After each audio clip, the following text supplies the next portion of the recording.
다 같이 묵도하심으로 수요 예배를 함께 드리겠습니다.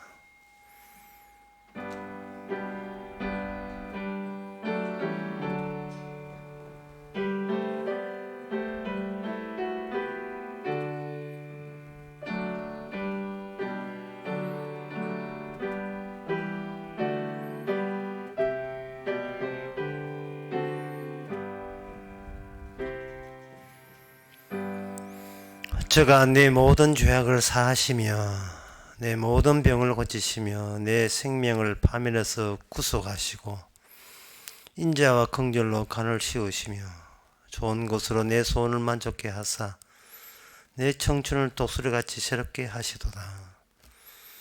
하나님, 준비하신 모든 은혜와 은총이 하나님의 계획대로 자기 백성에게만 주어지는 이 하나님의 결심을 저희들이 가볍게 여기지 않게 해주시고 외면하지 않게 하시고 거절하지 않게 하옵소서.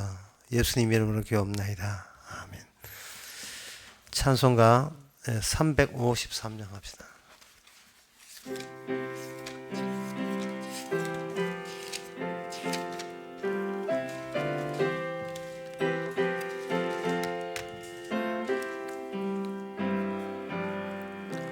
내 주 예수 주신 은혜 한없건만 내 주 앞에 있지 적은 것 다 드리니 주 예수의 은혜 정성을 받으소서.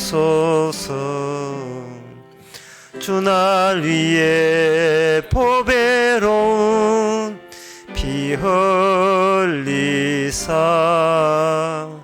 그 귀하신 생명까지 다 주시니 내 천한 몸 이 생명을 왜 아끼랴. 주 예수께 빚진 것이 한없건만 나 주 위에 갚은 것은 참 적으니 주 예수여 너그럽게 보옵소서. 날 위하여 십자가에 피 흘리사 주 예수의 은혜로서 인치시고 내 모든 것 주의 소유 삼으소서. 주 날 위해 그 귀하신 몸 버리사 이 내 몸을 피값으로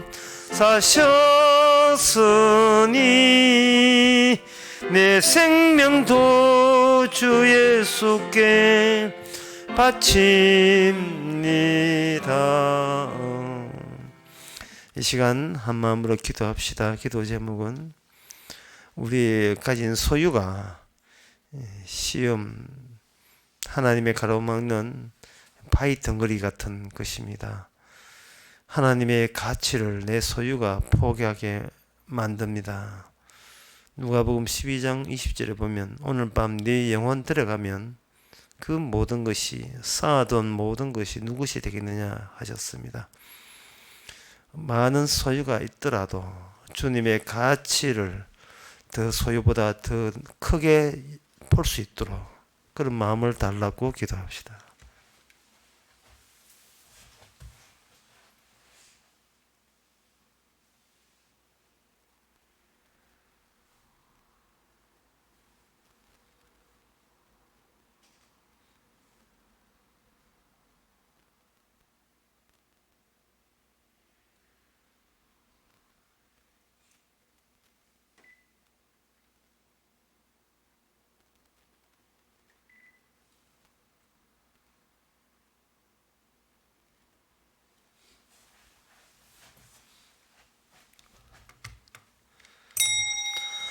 하나님의 아버지, 우리 내가 가진 것에 대한 애착과 집착으로 인하여 주님의 그저 주심 사랑이 가려지지 않게 하옵소서.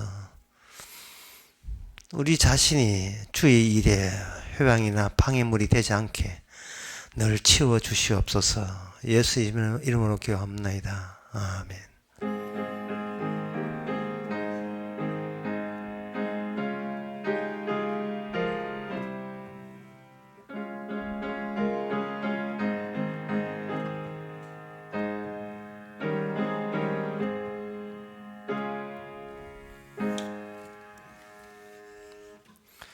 하나님의 말씀은 아모스 5장 1절에서 3절까지입니다.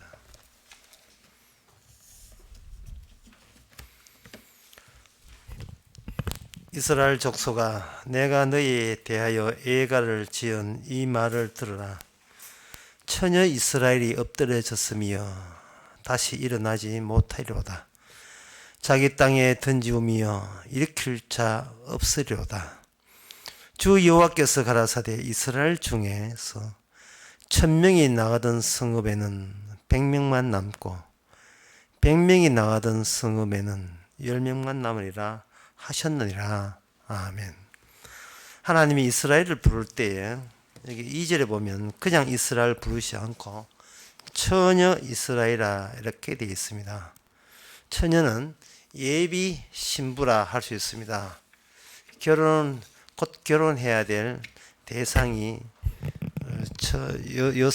결혼할 여성을 처녀라고 그렇게 부릅니다.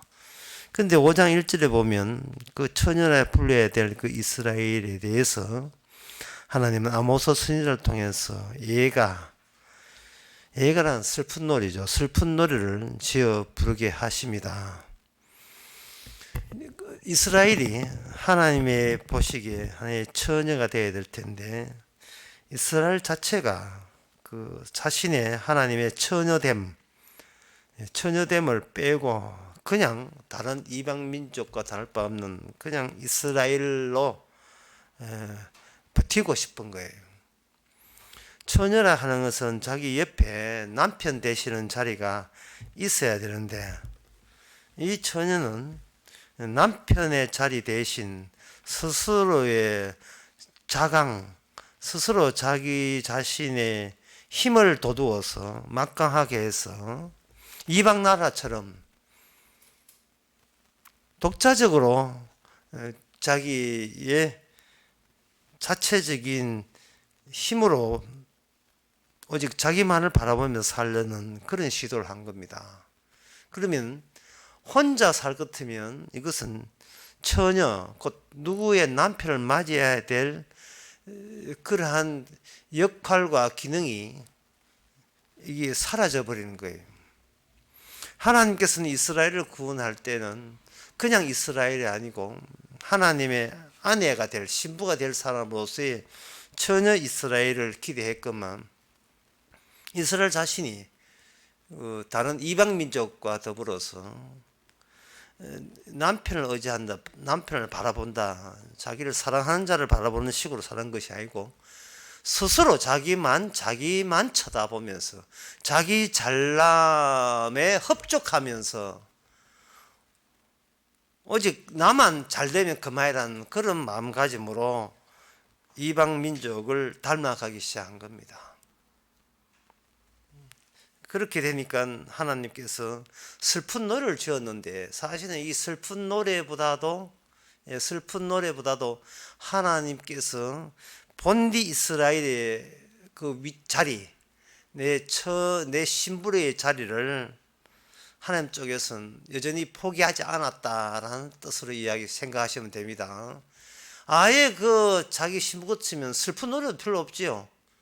그냥 내버려 두죠.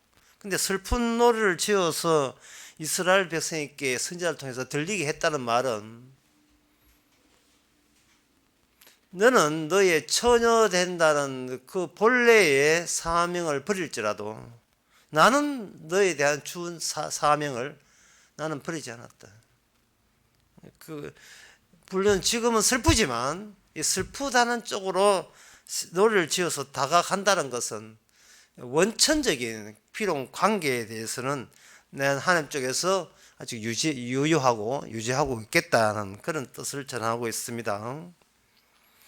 그렇게 이렇게 하나님께서 이스라엘을 이렇게 먼저 다가오고 슬픈 노래로 또 처녀라고 불러주는 것은 이것은 굉장히 이스라엘로 해서는 행운입니다.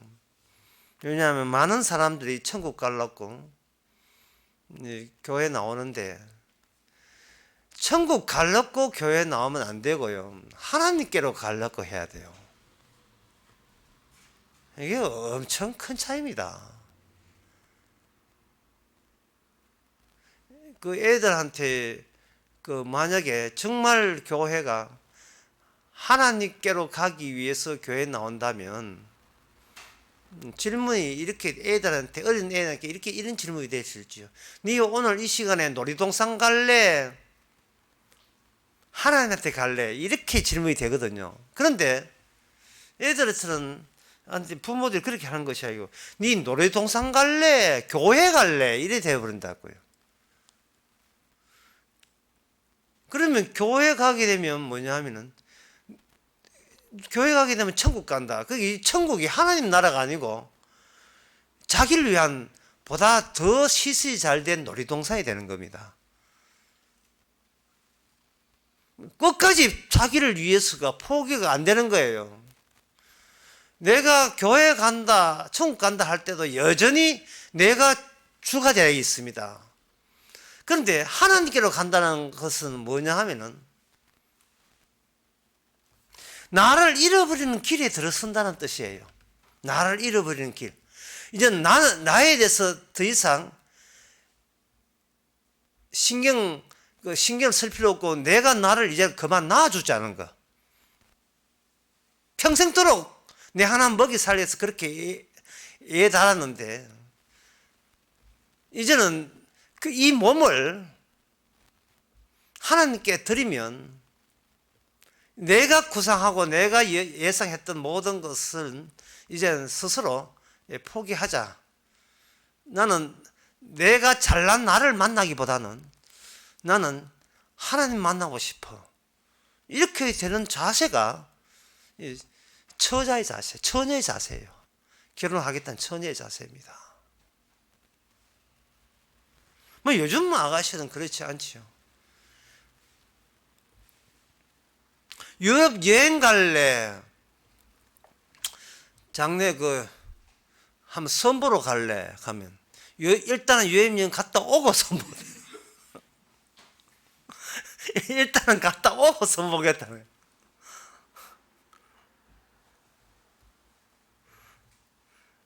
그러니까 자기가 자기 자신의 여전히 주도권을 포기 못하겠다. 그렇게 되는 겁니다. 그래서 여기서 우리가 다시 한번 말씀드리지만 사람이 하나님께 나오는 게 아니고 하나님께서 불러주시고 찾아오신다는 거. 이게 진짜 이스라엘과 하나님의 관계입니다. 하나님께서 이미 규정을 해놨어요. 너는 내 신부감이다. 네 색시감이다. 하고 규정을 하고 나오시는 거예요. 그런데 오늘 본문같이 이스라엘은 전혀 신분감 되지를 못합니다. 따라서 이 이스라엘에게 다가오시는 하나님께서 신분감 되지도 못하는 전혀 같지도 않는 이 아가씨를 하나님의 신부에 적합하도록 무슨 조치를 취하게 될 것입니다. 그 조치가 3절에 나옵니다.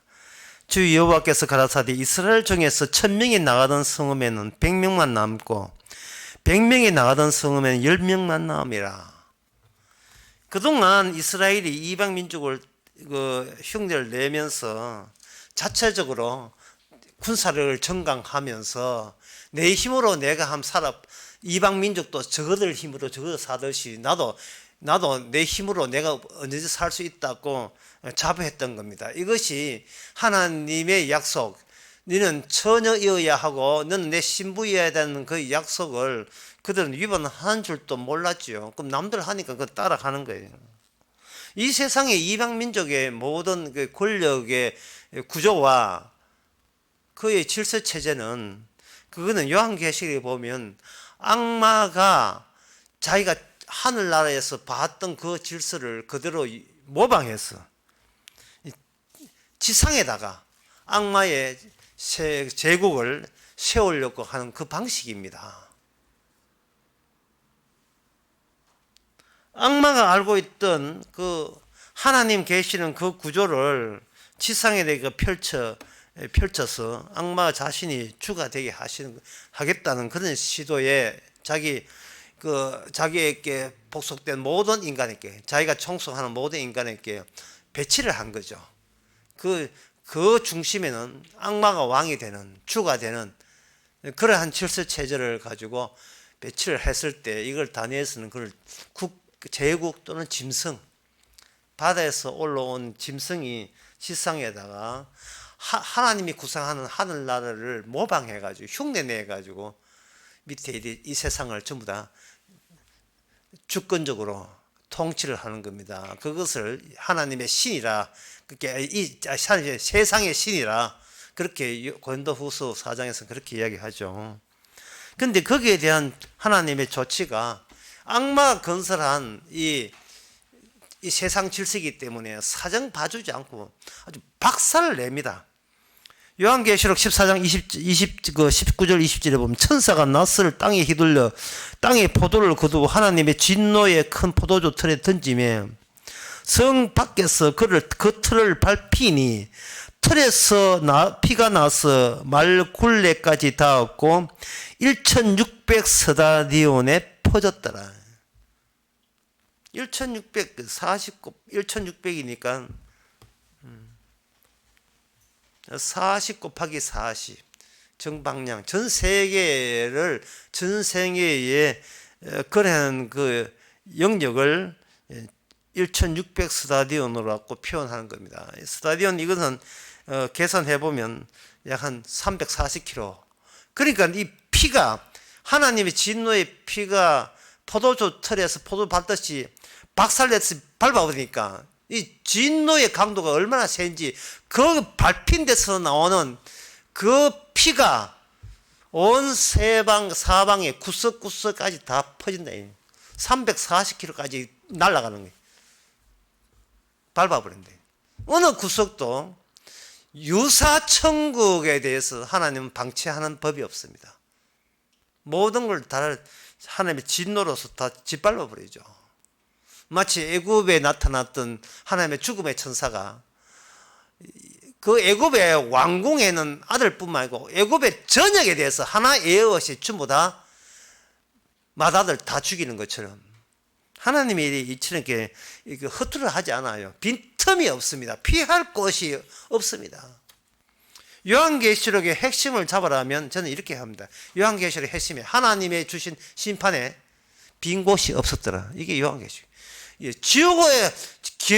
지옥이고 천국이고 하나님의 낯을 피할 수 있는 구석은 어느 구석에도 없었더라. 다 찾아내서, 다 찾아가서 심판해 버립니다.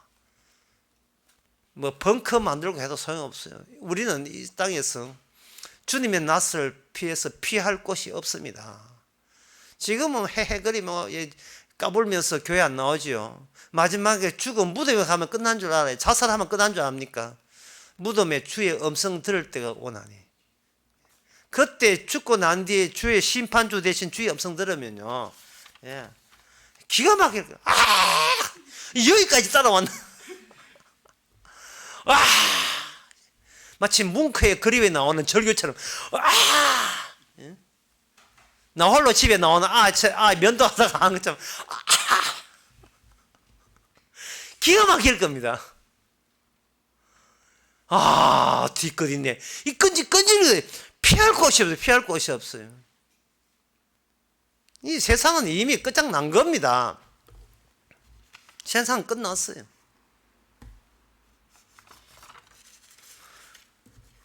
그렇다면 이 이스라엘 백성은 어떻게 처녀를 만들기 위해서 어떻게 하느냐?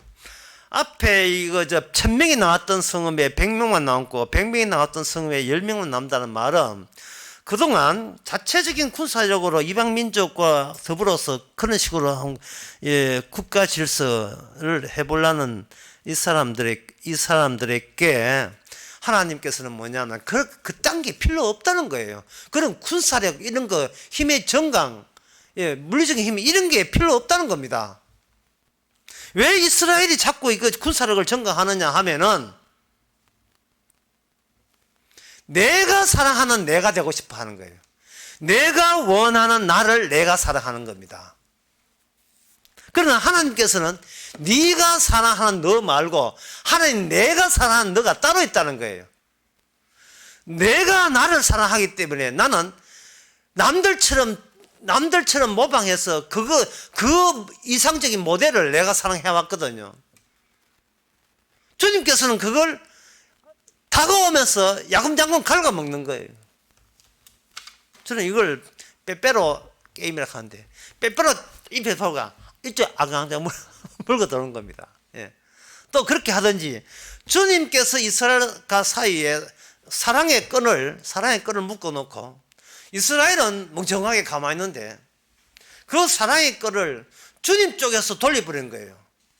주님께서 돌려버리니까, 주님께서 점점 다가오게 되는데, 다가오면서 이스라엘 본인이 설정한 내가 나를 지키기 위해서 설정한 그 군사력이 1000명이 나오면 100명 되어버리고 100명 나오면 10명이 되어버리고 점점 더 어떤 중심 지점을 향하여 주님께서 어떤 액션 일을 하시면서 나 혼자 살기 위해서 형성된 모든 것을 갉아먹고 오시는 거예요.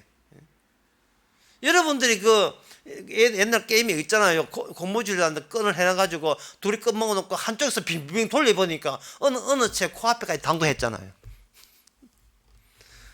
끈으로 묶여 있으니까 딴 데 피할 곳이 없으니까 빙빙 도는 게 뱅글뱅글 돌면서 여기 왔네 하고 코앞에 딱 대는 거예요. 나의 신부야 여기 왔네. 다시 말해서 남편 대신 하나님이 신부 대신 이스라엘 보고 하는 말이 딴 것 쳐다보지 말고 날 봐. 내 얼굴을 봐. 내가 네 남편이야. 얼굴 쪽파로 쳐다봐. 너의 할 일은 스스로 네가 이 땅에서 버티고 사람답게 살아가는 그 모습을 지금 너는 엉뚱한 망상, 허상을 너가 창출한 너가 주인공이 된 그러한 모습을 너는 너의 남편처럼 마치 너의 색시처럼 네가 정했는데 나 그 흔적 다 지워버릴 거야. 다 지워버려. 이게 바로 주의 다가오심입니다. 다 갉아먹는 거예요. 그러니까 이스라엘이 자기가 자기를 사랑하기 위해서 여러 가지 근사하게 만들어낸 모든 것들은 다 날아가는 거예요. 얼마나 참담하겠습니까? 이 가을 되면 여러분들은 그걸 생각해야 돼요. 마지막 입새. 마지막 입새의 그 모습 자체가 처량하기 짝이 없고 참담함이에요. 내 것은 이제 하나도 없네. 난 이제 누굴 사랑하지? 내가 풍족한 나, 근사한 나, 멋있는 나, 사람에게 인기가 최고가 된 나, 난 그걸 희망으로 살아왔는데 주님께서 사랑의 이름으로 다 갉아먹었어요. 근데 원래 사랑이란 그런 게, 사랑은 내가 가장 고통스러울 때 찾아오는 게 사랑이어야 돼요. 내가 가장 고통스러울 때 찾아오는 거. 그게 사랑다운 거예요. 그래서 주님께서는 풍족한 이스라엘을 하나님 사랑의 이름으로 가장 고통스럽게 만들어요. 참담함을 체험하게 만듭니다. 세상상 사람과 비슷하게 살려고 하는데 하나님께서 가만두지를 않아요. 다 갉아먹어요. 다 뺏어갑니다. 그 이유가 뭐냐? 너는 누구의 신부라는 사실을 네가 놓쳐버렸다는 겁니다.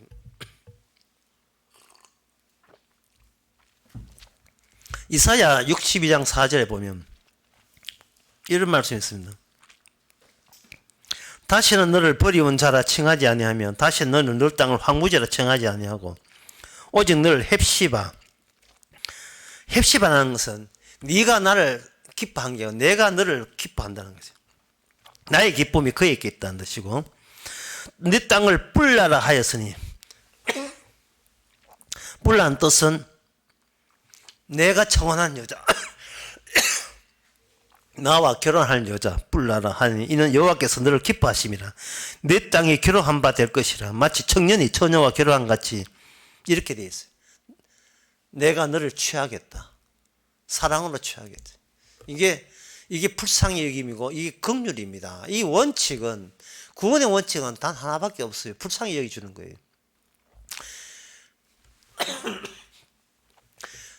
네 것을 내가 챙겨서 그것 보고 내가 너를 구원한 게 아니고, 일방적으로 네가 구원에 필요한 모든 것은 내 쪽에서 다 희생해 주겠다는 겁니다. 그러니까 구원받은 자가 할 것은 뭐냐?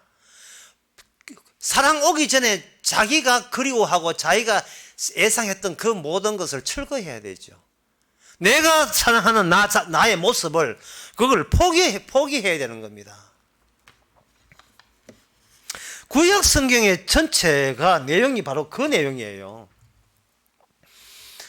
하나님께서 이스라엘을 만드시고 찾아오면서 이제는 네가 이 세상에 태어났기 때문에 세상에서 태어나서 가진 그 모든 것은 여지없이 버려도 괜찮아, 상관없어, 그 이야기를 계속해 온 겁니다. 그 이야기에 하나의 힌트가 되는 이야기가 마태복음 23장 35절 보면, 그러므로 의인 아벨의 피로부터 성전과 제단 사이에 너희의 죽인 바라가의 아들 사가랴의 피까지 땅 위에 흘린 의로운 피가 다 너희께 돌아가리라. 주님께서는 그 창세기 4장에 난 아벨, 그리고 그 스가랴 바른 소리 하다가 스가랴 죽었던 요아스와 함께 죽었던 그 선지자, 그런 선지자의 그 억울한 피, 그 다음에 이제 예수님의 피, 이거 가지고 어떤 선을 이렇게 연결시키는 거예요. 사랑의 끈을 연결시키는 거예요. 그 유아기 때 아주 유치원 애들이 들어갈 애학교에 학습을 하는 학습장에 보면 이런 게 있어요. 버스 안에 그 동그라미와 세모라는 모형을 가르치면서 이 버스 있지? 이 버스 제일 키 큰 사람에게 동그라미 쳐봐라. 옳지. 그러면 제일 뒤에 있는 줄 쓴 사람에게는 세모 해보라. 세모. 그러면 이제 동그라미와 세모의 차이성을 이제 아는 거예요. 자, 그 다음에 동물원에 갔어요. 동물원에서 제일 몸집이 큰 것부터 줄을 이어보세요. 그러면 이제 큰 것부터 해가지고 그 다음에 줄 이어서 그 다음부터 그 다음 조금 적은 거 줄 이어겠죠. 이 줄 하나의 연결적인 줄을 잇는 거, 그거는 하나의 천국의 유일한 노선이 됩니다. 그 줄에 그 동물원에 끼어들지 않으면 그걸 못 받아요. 그러니까 주님께서 구원의 길은 예수님이 하나의 기관차고 그게 객차처럼 달라붙어 있는 것처럼 그 아벨과 스가랴의 피, 그리고 예수님처럼 어떤 노선을 형성하는 거예요. 그 노선에 형성할 때 그 노선의 끈에 해당되는 게 그게 뭐냐? 그것은 내가 너희들을 하여금 앞에서 끄는, 그게 주님이 너희를 구원하기 위해서 희생물이 되셨다 하는 그러한 기능을 너희들에게 알려주는 노선이 그게 바로 그 기능이에요. 자, 이래 이야기하고서는 여러분들이 잘 모를 거예요. 빨리 행하면 이렇습니다. 여호수아 7장에 보면 아가라는 사람이 나오는데 7장 20절에 그 아가라는 사람은 하나님이 거저 주시는 여호와 전쟁의 전리품을 그는 노략품 중에서 외투 한 벌과 은 200세겔과 여리고성에서 이걸 빼냈어요. 어디 50세겔 중에 금덩어리 하나 냈고 이렇게 빼낸 거예요. 하나님이 거저 주신 건데 거기다가 요거는 내 거라고 독자적으로 살고 싶었어. 제가 아까 말씀드렸어요. 독자적으로. 그게 나는 누구의 아내, 누구의 신부가 싫고 내 자녀는 나로 인하여 꽉 차기를 바라는 거예요. 나로 인하여 꽉 차는 거예요. 교회 나온 사람, 복음을 아는 사람이, 교회 나온 사람이나 안 나온 사람이나 복음을 전하면 그 사람들이 다 거절을 하는데요. 거절하는 이유가 평생도록 살아가면서 늘 24시간 평생도록 생각하는 것이 내 것으로만 꽉 차 있는 인생. 그 인생만 생각한 거예요. 그게 이방민족이고, 마귀가 지배하는 세상, 선악과 따먹고 신이 되고자 하는 그 속성 어디 가겠어요? 그것뿐이에요. 그래가지고 교회 와서 기도해도 꽉 차 있는 것에다가 더 채워달라고 기도하죠. 악을 쓰고 기도하고 용을 쓰고 기도하죠. 그러나 이스라엘 성경은 그게 아닙니다. 하나님이 주신 인생에 내 것이라고 따로 챙겨서는 안 된다는 겁니다. 사무엘상, 그래서 아간이 이제 돌에 맞아 죽고요. 사무엘상 15장 9절에 봐도 사울이 왕이 등장한 이스라엘 왕이거든요. 왕이라는 작자가 아말렉 전쟁하고 난 뒤에 전쟁의 승리는 하나님이 승리를 해줬다면 해줬고 난 뒤에 전부 다 진멸하라 하는데 여기에 사무엘상 15장 9절에 보니까 사울과 백성이 아각과 그 양과 가장 좋은 것, 기름진 것, 어린 양과 가장 좋은 걸 남기고 진멸하기 키를 절기 아니하고 가치 없는 낮은 것을 진멸하리라. 시시한 것만 다 없애보고 좋다 싶으면 남겨둔 거예요. 왜? 그거는 따로이 나만의 것을 챙기고 그 나만의 것을 챙겨버리면 나는 하나님을 만나기보다는 내 것으로 따로 챙긴 내 것으로 충분한 내 것이 가득 차 있는 그 나를 내가 사랑하는 거예요. 내가 나의 신부가 되고 내가 나의 남편이 되고 싶은 거예요. 그 모습을 이스라엘 역사 가운데서 이래서는 안 된다는 모습으로 사울왕을 이렇게 체크해 주는 겁니다. 하나님께서. 출애굽기 거기에 출애굽 유월절 이야기 유명하잖아요. 출애굽기 유월절 이야기 할 때 하나님께서 나올 때 뭘 부탁했느냐 하면은 11장 그 2절에 보면 남녀로 각기 이웃들에게 금은 폐물을 구하게 해라. 그렇게 이웃 사람 보고 금은 달라고 한다면 그들이 죽이 될 것이다. 그래서 3절에 보면 여호와께서 애굽 사람들이 은혜를 받게 하셨고 그 백성들이 공짜로 얻었다 이 말이에요. 애굽 사람 자기 것도 아닌데 애굽 사람의 폐물을 가지고 그들은 공짜로 얻은 거예요. 이걸 은혜를 받았다고 표현되어 있는 겁니다. 자기가 맡기는 걸 돌로 가는 게 아니고 자기 것도 아닌데 이웃집 물건인데 달라 폐물 이거는 주세요 나갈 테니까 하니까 그냥 그들이 주는 거예요. 주께서 서시겠다 하냐 그냥 나귀를 주는 것처럼 받은 거예요. 그럼 그 폐물은 무슨 용도냐? 자기 소유용이냐? 내 이만큼 폐물 얻었으니까 나는 부자다. 자기로 인하여 자기가 즐거워하는 용도입니까? 아닙니다. 출애굽기 25장 1절에서 4절에 보면 여호와께서 모세에게 일러 가라사대 이스라엘 자손에게 명하여 내게 예물을 가져오라. 무려 즐거운 마음으로 가져오라. 금이나 은이나 노시나 청색, 자색, 홍색, 실 가져오라 이 말. 이 가져와서 뭐 하냐요? 하나님의 성막을 만들고 성전을 세우고 제사장 복장을 만들고 하나님의 질서가 하늘의 질서가 땅에 임하도록 한 용도인 겁니다.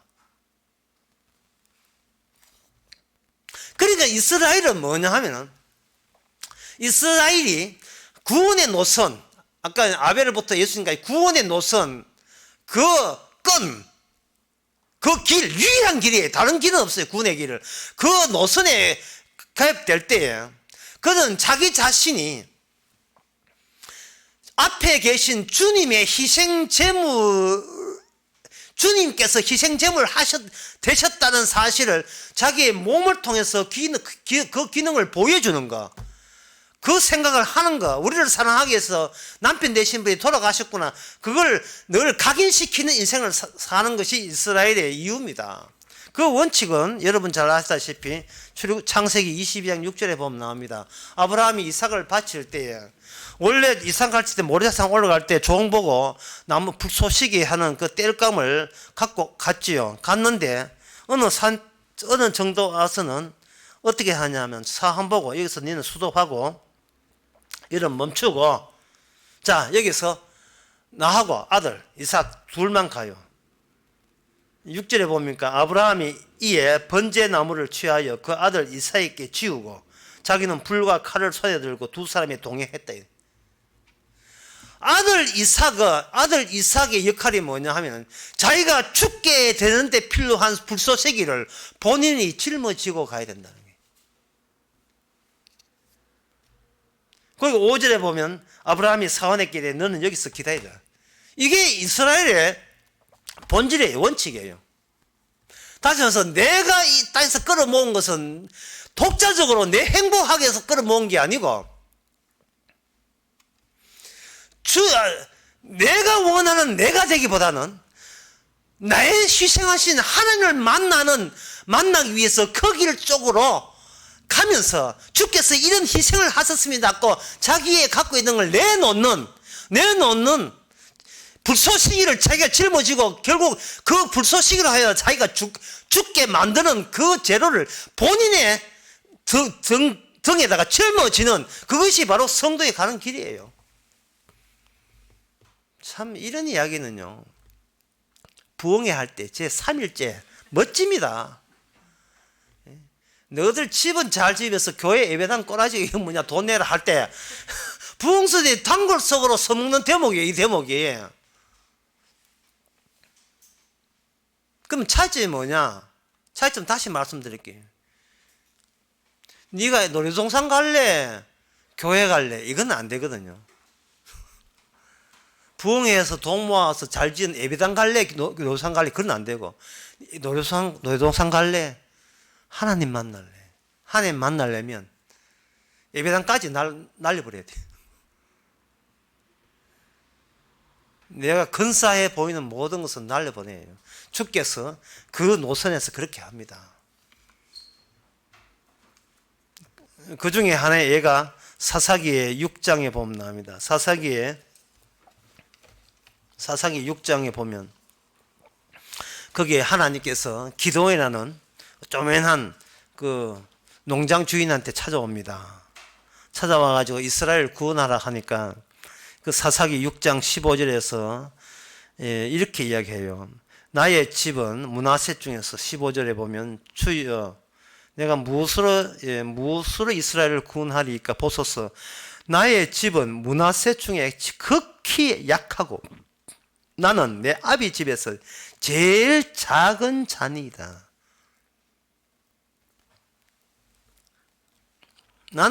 다시 말해서 나는 내가 가진 재주와 능력과 재물을 가지고 이스라엘을 구원 못합니다 하고 한 거예요.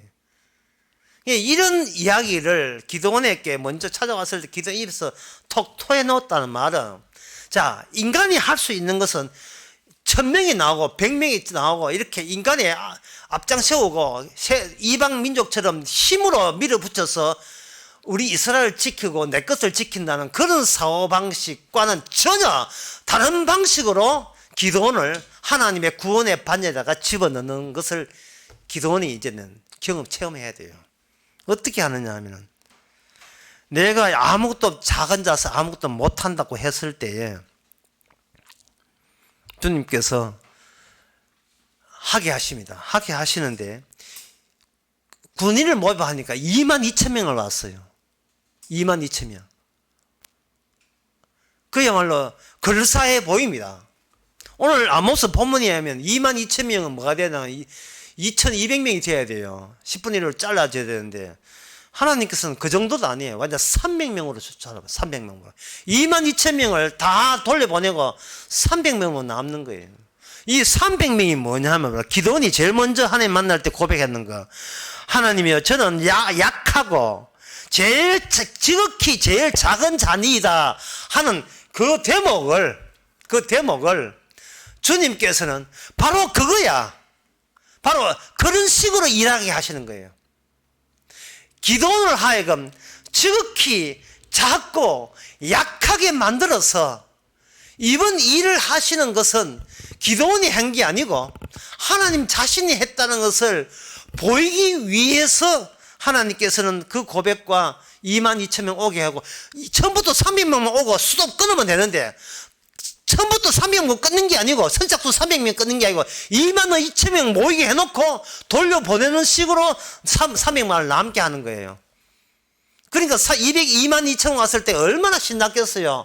야, 얼추 한 붙을 만하다 생각됐죠. 다 보내라는 거예요. 신약에도 그런 게 있습니다. 신약에 누가복음 7장에 그 어떤 죄 많은 여인이 울면서 자기의 향유를 다 머리맡에다, 예수님 머리털 향유를 발밑에다 다 붓고 자기 머리털로 그 발을 입 맞추고 향유를 부으면서 발을 씻어줬을 때 바리새인들이 어디에 관심 뒀냐가 향수 시세에 대해서 관심이 있어요. 저거 시집 가려고 모아놓은 저 재산을 어떻게 일거에 다 날리냐. 도대체 예수라는 자네가 그만한 가치가 있느냐. 그 가치를 능가하죠. 내가 되고 싶었나 했더니 그 향수 값은 너무 아까워요. 내가 기대했던 행복한 내 미래의 모습에 그 향수 값은 너무나 아까운 겁니다. 그러나 나는 나를 만나고 싶은 게 아니고 나는 주님을 만나고 싶고 나를 희생했다는, 나에 위해서 십자가 졌다는 그분을 만나고 싶을 때 나는 십자가 희생의 의미를 내 인생에다가 담는 그것이 주님의 구원의 반연에 가담된 그 끈에 소속된 사람이에요. 요한복음 12장에는 마르다의 동생 마리아가 예수님의 장례를 위해서 비싼 향수를 다 뿌려버립니다. 제자들이 비난하니까 비난하지 마라. 내 십자가 전할 때, 내 죽음을 전할 때 이 마리아도 같이 전하게 될 것이다. 짝을 이룰 것이다. 이 사사기 6장을 돌아봐서 사사기 6장에서 기드온이 자기가 처음에 내가 기억이 작습니다, 약합니다, 아무것도 못합니다 했을 때에 자기는 무슨 생각이냐 하면 내가 보다 강하고 돈도 많고 이러면 도움이 될 텐데 전혀 도움이 되지 못합니다 라는 식으로 계속 빼는 거예요. 빼니까 그래도 하나님께서 계속 하게 하시니까 여기에 사사기 6장 37절 40절에 보면, 그렇다면 하나님이요 저한테 어떤 기적을 보여달라고 하면서 제 손으로 이스라엘을 구원하시거든 내가 양털 한 뭉치를 타작마당에 두리니 이슬을 양털에만 입고 사면 땅에는 마르면 주께서 이미 말씀한 같이 내 손으로 이스라엘을 구원할 줄 내가 알겠나이다 하였더니 이튿날 그대로 됐어요. 그러니까 또 여기서 빼는 거예요. 기도원이 빼고 하는 말이, 그러면 하나님 죄송합니다, 한 번만 더 하겠습니다. 이번에 양털을 취해가지고 양털에만 바짝 마르고 주변은 땅이 적시게 하옵소서 하니까 그 다음날 새벽에 또 그렇게 되었어요. 이 말은 뭐냐 하면 기도원아 네가 양털이라는 거예요. 네 안에 하나님과 너와 만나게 되는 양털이 나는, 하나님이 과연 하나님이 다오냐를 시험할 수 있는 네 쪽에서 선택한 그 양털을 이제는 하나님이 그 보잘것없는 양털을 내가 사용하는 식으로 너에게 다가가겠다는 겁니다. 네가 나를 시험해서 했던 그 동원된 양털을 하나님께서는 그걸 받아들여서 내가 내 일을 이루는 보잘것없는 양털로 사용하겠다는 거예요. 아무것도 아닌 양털 하나. 그럼 이슬은 뭡니까? 이슬은 하나님이죠. 일방적인 양털과 일방적으로 찾아오신 그 이슬, 예? 그대는 이슬.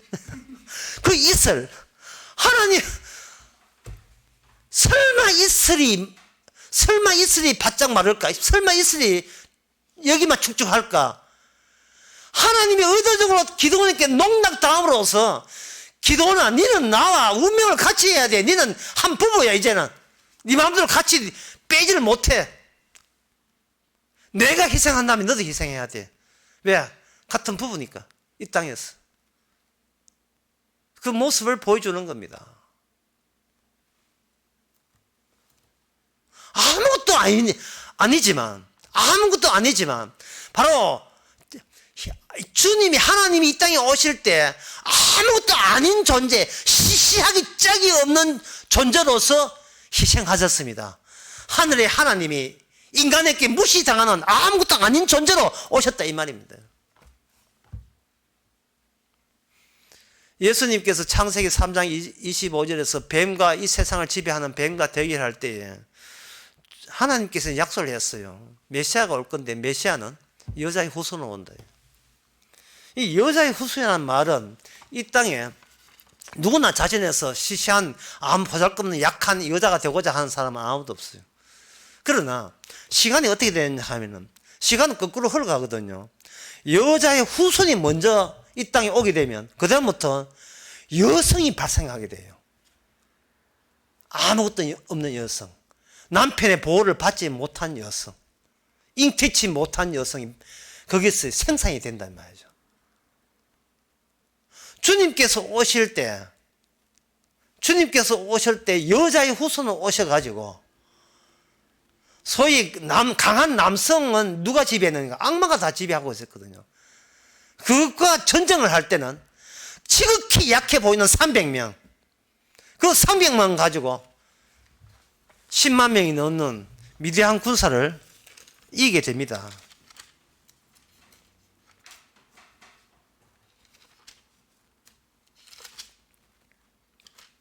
이 미량 13만 8천 명인가 하여튼 엄청나게 여기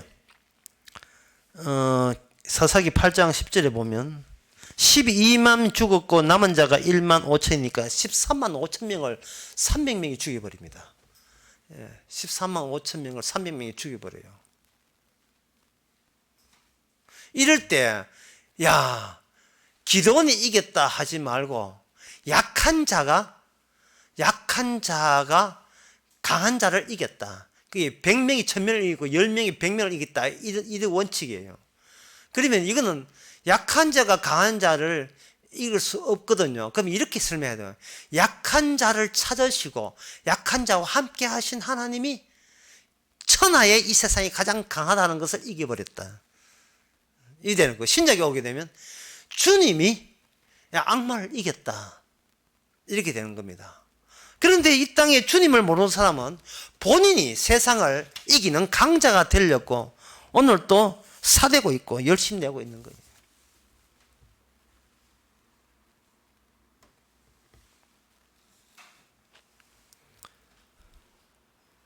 이 땅에 나의 승리는 이 땅에 없습니다.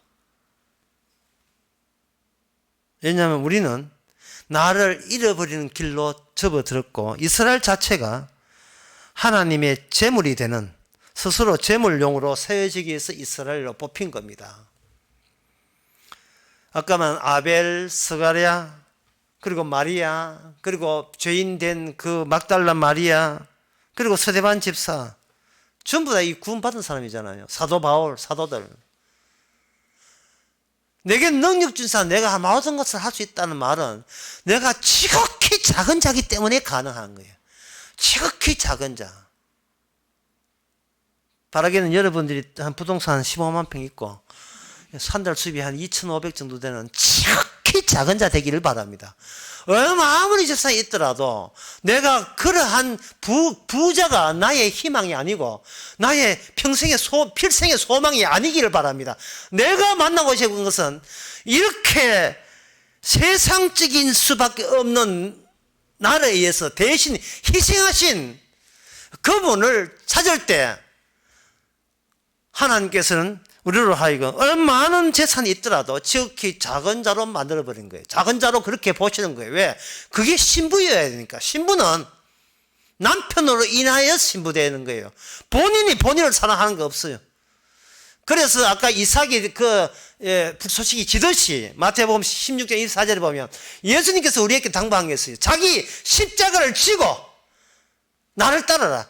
내가 지극히 쓸데없는 인간인 것처럼 너도 나와 같이 이 땅에서 아무 쓸데없는 인간이라고 자기 그걸 지면 그 스스로 재물됨을 자진해서 나를 따라오너라 이래야 되는 겁니다. 근데 우리가 그것을 하면서 자꾸만 내가 과연 그런 인간인 걸 자꾸 보려고 하는데, 뭐 3초 머물러서 생각하면 신자인지 아닌지 뭐 안다, 뭐 3초 하는데, 3초에 머물지 말았어요. 왜냐하면 주님께서는 머물면 뭐든지 우상이 되어버려요. 이게 육의 특징이거든요. 머물면 우상이 된다고요. 왜? 내가 측정하고 관측하고 내가 신앙인지 이렇게 측량하니까. 지금 우리 군사가 1000명이지 1000명 됐지 괜찮지 하면 주께서 갉아먹어가지고 100명 만들고 그래도 100명이라도 뭐 괜찮겠지 하면 10명 되게 만들었어요. 우리를 하여간 지극히 남편만 있으면 되지, 하나님 주님만 있으면 네 남편 주님만 있으면 되지, 네가 스스로 네를 지키는 어떤 것은 필요 없다는 겁니다. 제가 지금 지난 강남 강의 때 그런 이야기 했습니다만, 사람 대 사람 관계에서 투명한 유리벽 들고 이렇게 유리벽을 이렇게 상정하고 이것까지는 허용하지만 이까지 들어지 말라고 하는 것은 바로 내가 되고 싶은 내가 따로 이상형이 있기 때문에 그래요. 이렇게 이렇게 유리벽이 그들에게 보이지 않는 유리벽이, 투명한 유리벽이 있으면 실데없는 날파리하고 나방 같은 거 다 걸러내거든요. 다 부딪힌다 이 말이죠. 그래서 인간 대 인간의 만남은 자기 자신을 지키는 전략 중에 하나가 뭐냐 하면 자기의 거짓된 정보를 상대방에게 유포하는 거예요. 그러면 가짜 뉴스가 막 돌아다니겠지요. 예.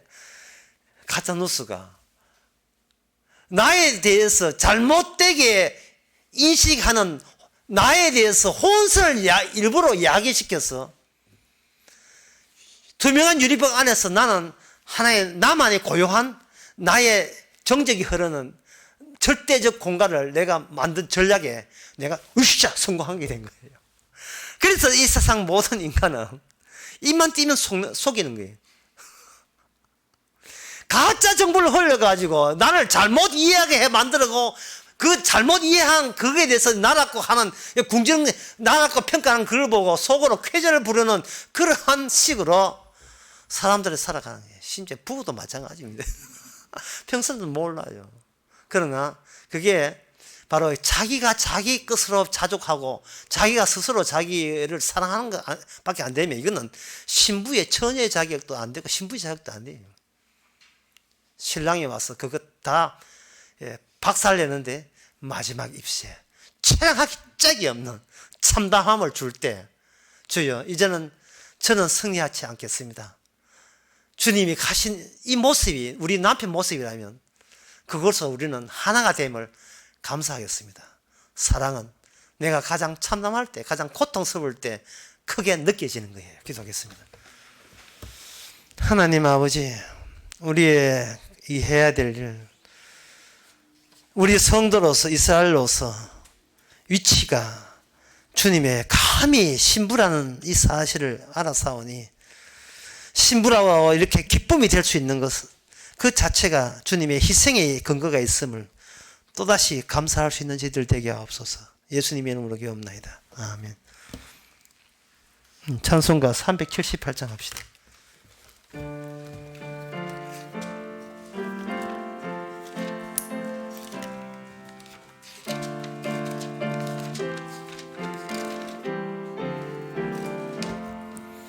이전에 주님을 내가 몰라 영광의 주님을 비방했다.